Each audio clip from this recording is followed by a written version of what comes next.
thank you all for tuning in and for everything you do for Israel and for the relationship between the United States and Israel every day. I want to start off by just sharing a little bit about what it's been like to run a newspaper, an Israeli newspaper, during this period. Um, you know, I've been in this position for a little bit more than half a year, and I can't say that I signed up knowing that I'd have to deal with a war, and I probably would have signed up for this anyway, but I would say that this has been the most intense 3-week period of my life. And I know that's true of many of my colleagues and many of the journalists who work for me. Um, the attacks of October the 7th caught us all by surprise. I was roused from bed by hearing the air raid siren at my home in Jerusalem.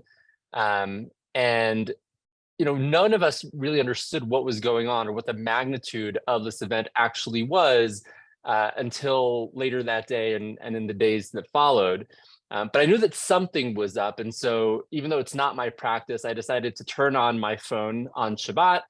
And I actually carried it with me as I went to Shabbat morning services, which are also holiday services for Simchat Torah at my synagogue in Jerusalem. And every few minutes, I would run out of the room or walk as discreetly as I could out of the room to follow up with my team, make sure that we were updating our website and our audience on rocket attacks, ensure they were being kept safe.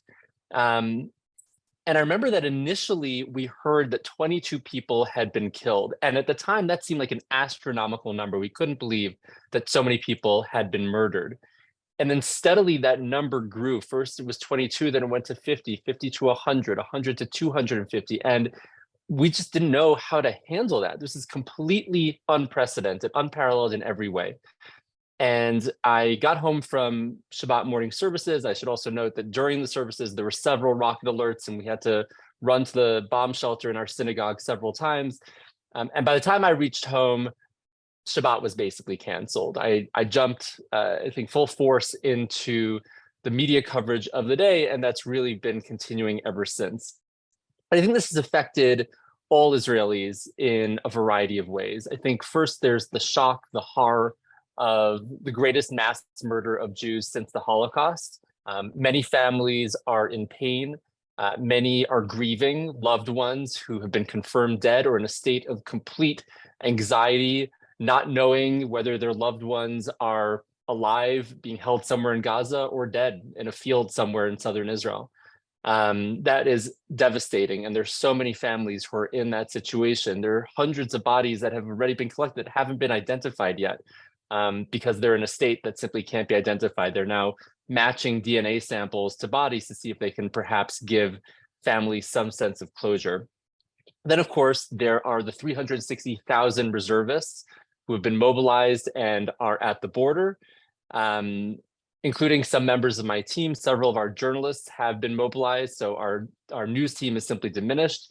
We have families, couples here where one of the spouses is on reserve duty. We have colleagues whose children are on reserve duty. This is very much affecting all Israelis and certainly our newsroom as well.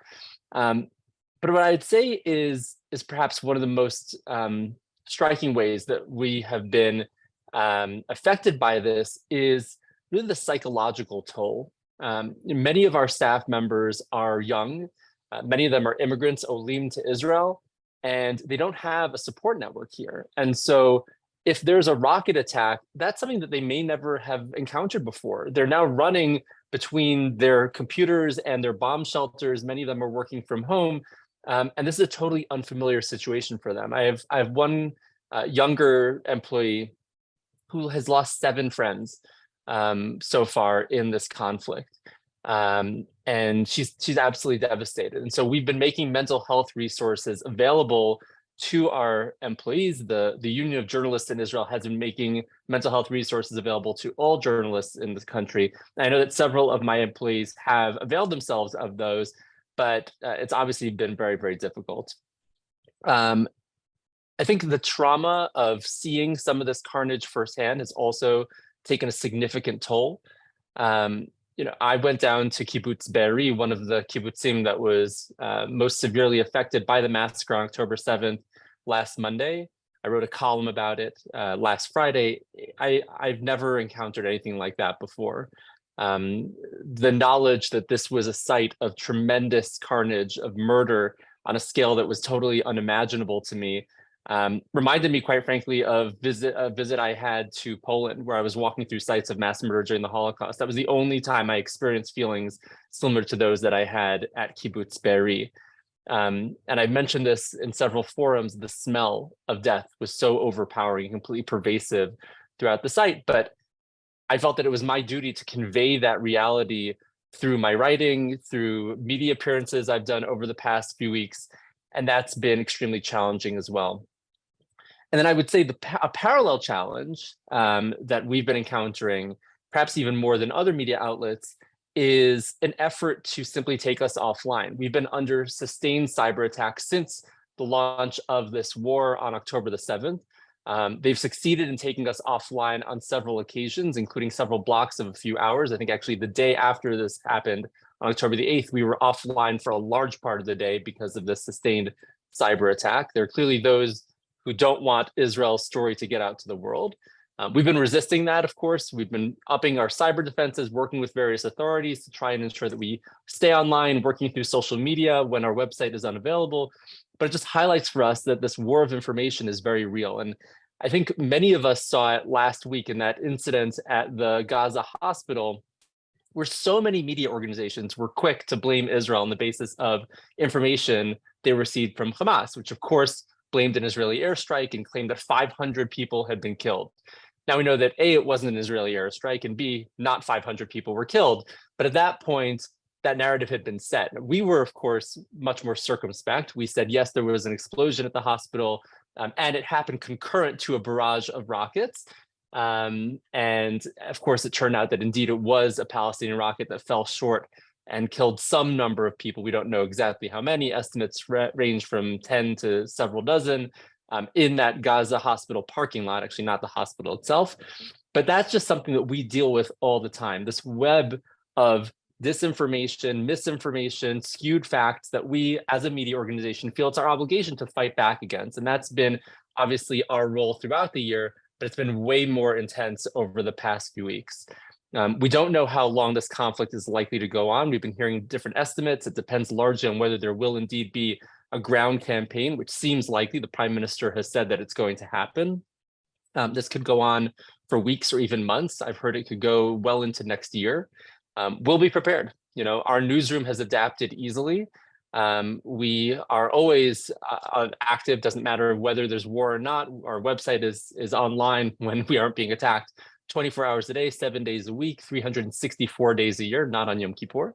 And that will continue to be true throughout this war. So we will continue to do whatever we need to do to get the word out to you, to our audience of millions around the world about what's actually happening on the ground in Israel. We view that as our sacred responsibility, our duty to you, and quite frankly, to the state of Israel, to make sure that we're telling the story in the most comprehensive way that we possibly can. And with that, I'm happy to take whatever questions you might have. Okay, Avi, thanks. That was very informative, and thank you for what you do. One question is, any comment about today's Wall Street Journal report about weapons smuggled into the West Bank by Iran? Well, we know that Iran has been playing a pernicious role in this conflict for many, many years. While Hezbollah is a fully owned subsidiary of Iran in Lebanon, Hamas is also a beneficiary of Iranian support in the form of funds, weapons, and now we know training. The Wall Street Journal had a report yesterday about how several hundred Hamas terrorists were trained in Iran in the weeks leading up to the October 7th massacre. And yes, we do know that Iran has played a role in the West Bank, not only through Hamas, but also through Islamic Jihad, which, similar to Hezbollah, is very closely aligned with Iran, also something of a fully owned subsidiary and with a very robust presence in the West Bank. Israel has acted against Islamic Jihad on several occasions, including in Jenin, which is a hub of their terrorist activity in the West Bank, and of course will continue to do so. But the notion that Iran isn't yet involved in the conflict, and we hear that a lot, right? Well, what happens when Iran enters the fray? Iran has been a part of this since well before this started. The Wall Street Journal reported just last week that it actually not only was aware of it and helped prepare for it, but actually gave the green light for this to happen. So the notion that it's not involved is preposterous. We know that Iran is very much in the thick of this, and it will likely continue to be for a very long time. And the last question, we all have seen your thoughts and would like to hear your thoughts about the narrative of most international press that the Gazans are the victims. What can we do? At JNF-USA, we have 400 or 500 people that watch this live a day, 2,000 that watch it, the replay later in the evening. So you have let's say a JNF army here of a few thousand people. What can we do to help promote the real story? Look, every single voice matters. We're at a time where information has been so democratized, where people are not as reliant on traditional media, although perhaps those of us in the traditional media would prefer that they were, where anyone with a smartphone, anyone with an internet connection, anyone with an account on Instagram or Twitter, now known as X, or Facebook, or any other social network has tremendous, tremendous power to shape perceptions and to shape a conversation. The Hebrew saying is, it's not your duty to complete the task, but you also are not free to desist from it. And I think we all have that responsibility to share the truth to whatever audiences we have that will listen, whether online or offline, in conversations with friends or colleagues. I think there are many who don't know what's going on here. The degree of ignorance is so profound. I just saw a poll that said that about a third of college-age Americans between the ages of 18 and 24 believe it is fake news that 1,400 people were murdered on October the 7th. A third. It's an unfathomable number. And yet they're getting their information from social media, and we have to be fighting back on those platforms. So I welcome you to follow us at the Jerusalem Post. You can follow me personally. I put out this information constantly, but there are many out there who are doing holy work in getting information out there, ensuring its accuracy, and helping shape the narrative in a way that is truly reflective of reality. And you can be, and you should, I believe, be a part of that process. And I encourage you to do so. So I know personally, I have the J-Post app on my phone with the notifications on.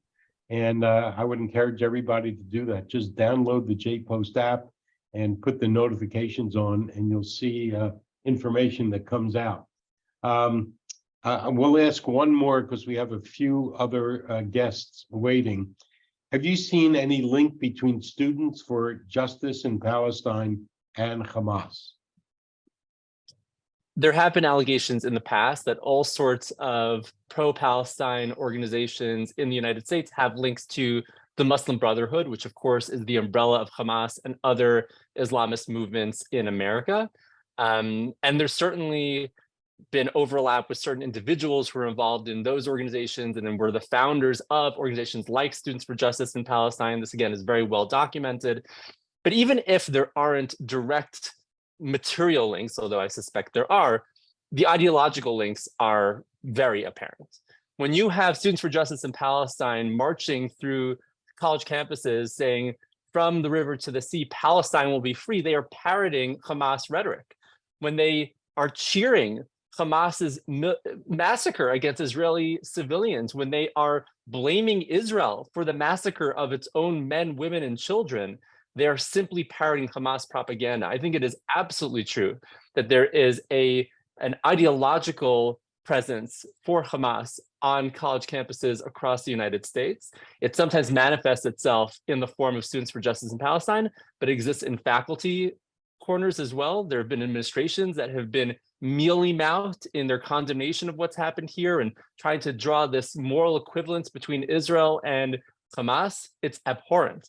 And I think that it falls to us to ensure that we are playing a role in this. I'm quite encouraged by the fact that there are donors to major universities who are starting to withdraw their donations and say, we're not going to give to you anymore if we feel that your campus is not safe for Jewish students. The reality in which donors are giving to campuses in which their own grandchildren or children would not feel safe is preposterous.